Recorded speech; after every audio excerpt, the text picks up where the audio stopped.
बिल्कुल, और तस्वीरें भी हम एक एक जगह की दिखा रहे हैं। एआई जनरेटेड जो वीडियो है वो भी दिखा रहे हैं।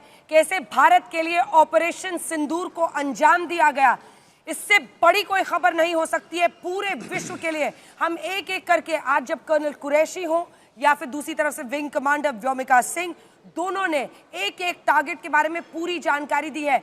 ऑल टाइम विनर जो वीडियो आया है बहावलपुर का, वो तो है ही। बहावलपुर का वीडियो भी दिखाइए, जहां पर आप देखिए कि ये जो मरकज है उसकी क्या हालत हुई है। कल तक जो आतंक पर इतराता था, आज वो जमींदोज है। जमीन के नीचे तक अगर भारतीय सेना ने एयर स्ट्राइक के जरिए ये जबरदस्त प्रहार किया है, तो ये बहावलपुर का सुभान अल्लाह मरकज ये सबसे बड़ा निशाना रहा है।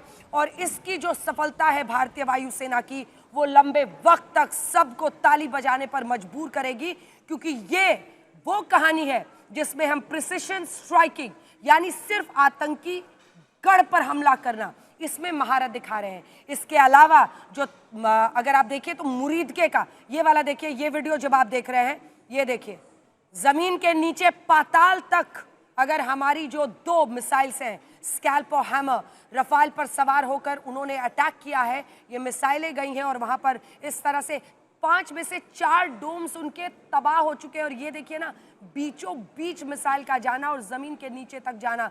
और जो हैमर मिसाइल है उसके बारे में तो कहा जाता है कि वो एक क्षण में वहां लैंड करता है और फिर वहां पर वो फटता है, तो उसके बाद जो हालत हुई होगी नीचे की, उसकी आप कल्पना कर सकते हैं।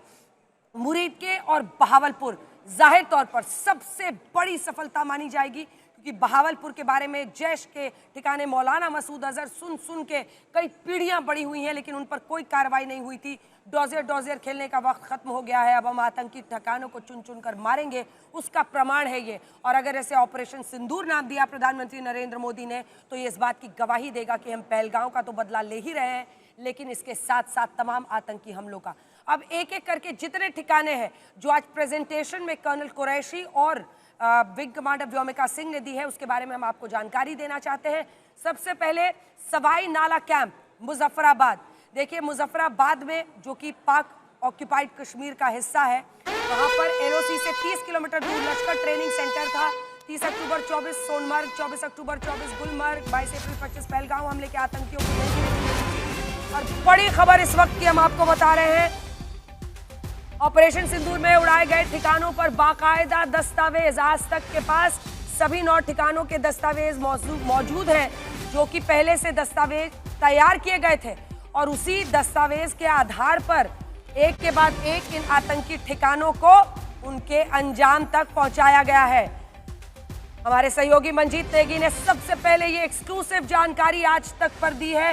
और इस दस्तावेज में मंजीत सभी ठिकानों की डिटेल्ड जानकारी, एक एक ठिकाना जहां पर ये आतंकियों को ट्रेनिंग देते थे और फिर सलवार कमीज पहनाकर भेजते थे इधर हमला करने के लिए, बाकी सेना उधर अपने यूनिफॉर्म में रहती थी, उन ठिकानों को हमने इस बार टारगेट बनाया।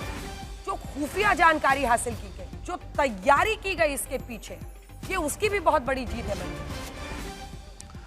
बिल्कुल, ये बहुत बड़ी जीत है अंजना। और सुबह जब हमने सबसे पहले इस खबर की पूरी डिटेल 9 कैंपों की जानकारी जारी, तब उसके बाद अब पूरा डॉक्यूमेंट जो RAW ने तैयार किया था, जो बाकी एजेंसियों ने तैयार किया था, फोटोग्राफ के साथ, पूरे रियल कोऑर्डिनेट्स के साथ जीरो इन किया उन 9 टारगेट्स को। और उसमें जो सबसे बड़ा मरकज़ सुभान अल्लाह, जो कि जैश का हेडक्वार्टर है बहावलपुर में, वो एक बड़ा टारगेट था। इसी तरह से अगर हम मुरीदके की बात करें, और ये पूरा डॉक्यूमेंट है जिसमें न सिर्फ उस पूरे इलाके की जानकारी, हर बारीक डिटेल इसमें दी गई है। हर हेडक्वार्टर की, खास तौर से जो 2 बड़े हेडक्वार्टर जैश ए मोहम्मद के लश्कर के हैं, उनकी पूरी जानकारी। और सबसे खास बात कि हाल फिलहाल के दिनों में वहाँ पर किस तरह की गतिविधि रही है, कितने आतंकी वहाँ पर रहे हैं, वो सारी जानकारी। और उसके अलावा सियालकोट और दूसरे जो आतंकी बड़े हाइड आउट्स है, बड़े कैंप हैं, उनकी पूरी जानकारी फोटोग्राफ के साथ।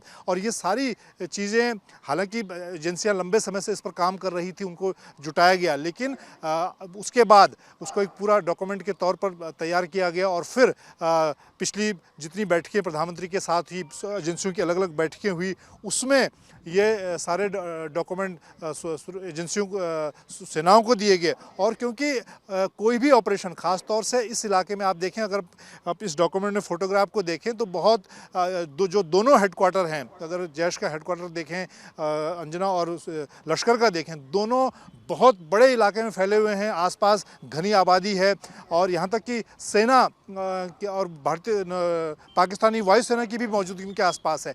ऐसे में इन हेडक्वार्टर को जीरो इन करके, पिन पॉइंट तार करके लो फ्लाइंग मिसाइल के ज़रिए निशाना बनाया गया, जिससे पाकिस्तान के रडार में वो ना आए और उन दोनों हेडक्वार्टर के अलावा आसपास जो आम लोग हैं उनको कोई नुकसान ना हो, उसका भी ध्यान रखा गया। तो इसके लिए सबसे ज़रूरी जो ग्राउंड वर्क था वो एजेंसियों की तरफ से था, खासतौर से RAW जो कि हमारी एक्सटर्नल एजेंसी है जो इस तरह के काम को करती है।